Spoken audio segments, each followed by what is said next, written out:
Hello, everybody. It's Tyler Hibbler with Stratton Studios. A fair bit of progress has been made on our tabletop game, Blaesandi Rif.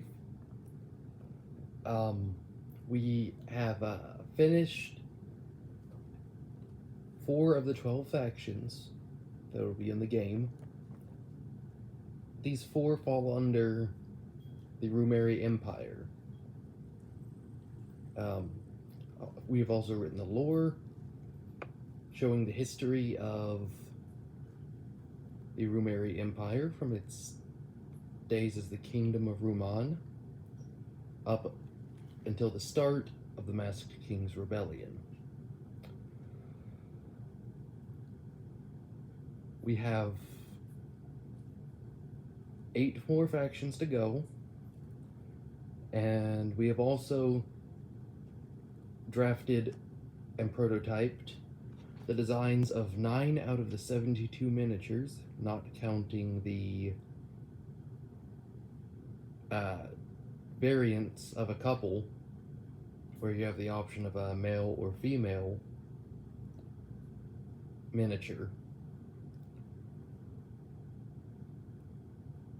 It's still going to be playable with a chess set,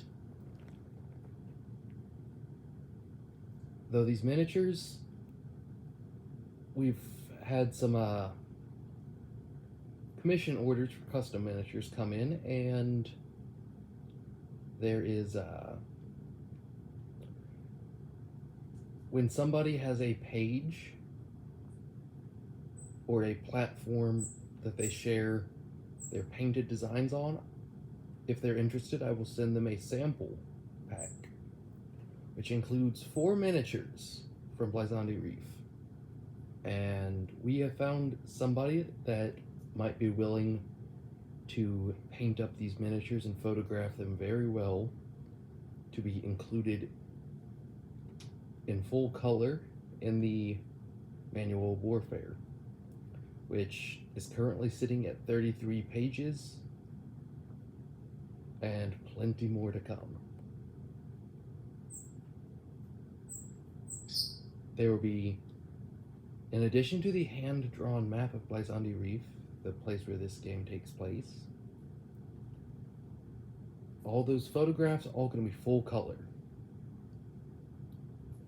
Maybe some other hand-drawn maps showing possible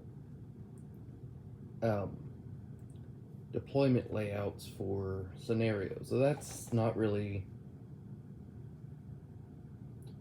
something that would be guaranteed to go in, but I'd like to do that if possible.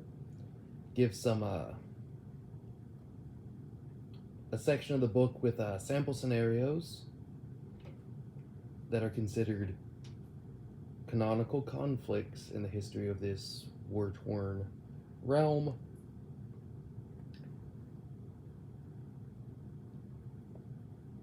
And every several thousand years, it's on the same cycle. While the people reappear in the structures, the realm is not healed. The shape of the continents, which are known as the East Shard and the West Shard,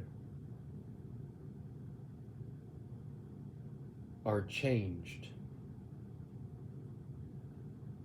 They don't have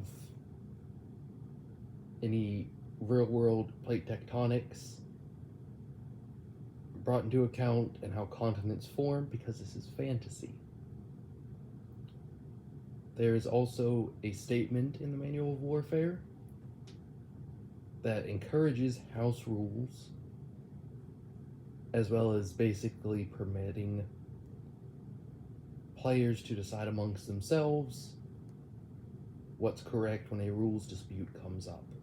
The basic rules of the game only amount to 1 page.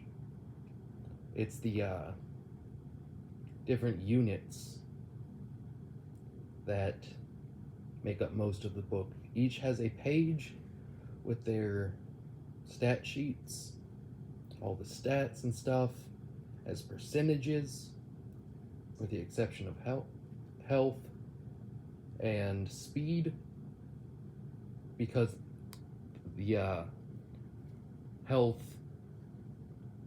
is a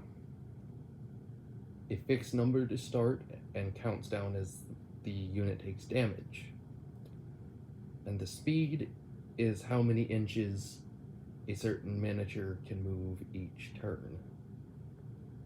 The rest is in percentages because whether it's a attack roll or a save, you're going to be rolling percentile dice. Or for those who don't really know what that is, 2 10-sided dice, one of which represents the tens place, one of which represents the ones place. It can go anywhere from 0 to 100. And as such, everything is decided based on that, other than damage, which uses other polyhedral dice from a standard set.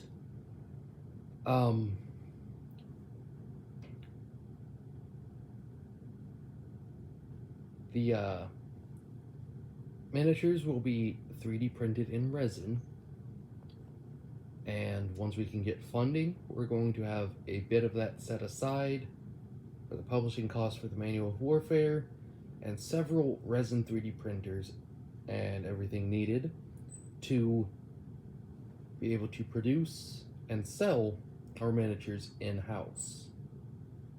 This is also going at the same time as the development of Lost Souls of Sapporo, though that's another video for another time.